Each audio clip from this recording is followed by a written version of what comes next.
What's going on, guys? It's Malachi, Utah Realtor Bro. In this video, I'm going to go over how I afforded to buy a $426,000 house at just 20 years old. I don't have a rich uncle. I didn't win the lottery, but I'm going to show you exactly play by play how I was able to buy it, how much it cost to maintain it, and the improvements I made to it. Then I'll also go over the amortization rate, which is basically how much will the house be worth in 10 or 15 years from now. If that interests you, you're gonna wanna watch this video. So 2 years ago, I actually used to live in these apartments right behind me right now. It wasn't too bad. We paid $1,700 a month over on our rent, and it wasn't bad. But the problem was every month I paid that $1,700, I felt like I was just throwing money away. I didn't get any equity, no tax savings, nothing really major. So because of that, we decided to look at townhomes nearby to see if there's anything in our price range and if we would even qualify for anything. Let me show you the townhome that we ended up finding. Then we landed at this house here in Saratoga Springs. It was more of what we wanted. It had more bedrooms, more square footage, was in a neighborhood that we really liked. But the problem was our monthly payment went from $1,700 a month all the way up to $2,800 a month. Let's break down the numbers. Come on inside and I'll show you what we're paying. Hey guys, so right now you're here in my basement. I'm gonna break down the numbers of how much it costs for me to get the keys and close in this house for $426,000. So, sale price for the house was $426,900. There's multiple different loans you can go with. For first-time home buyers, usually the FHA loans are the best. That's what it was for us.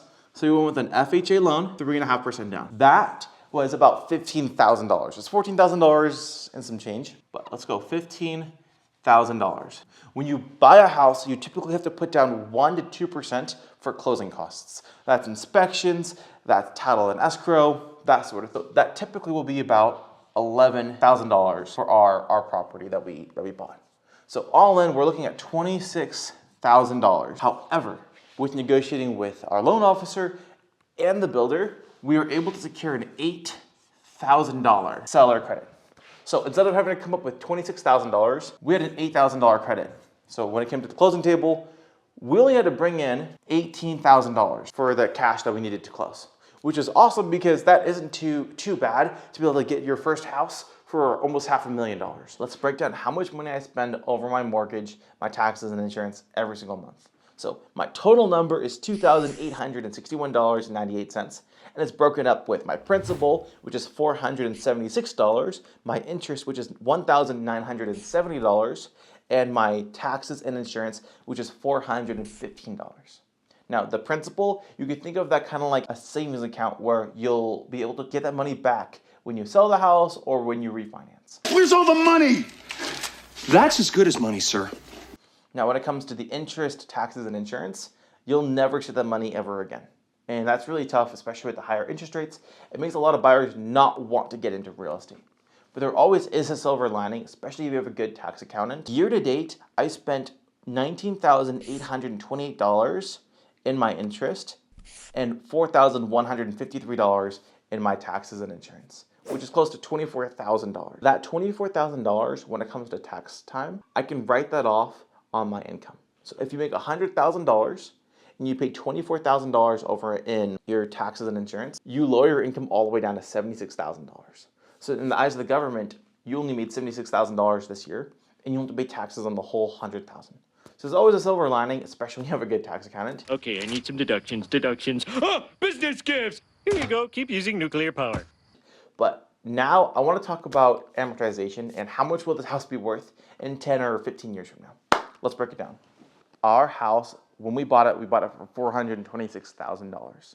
The average appreciation in the United States is anywhere from 2 to 6%.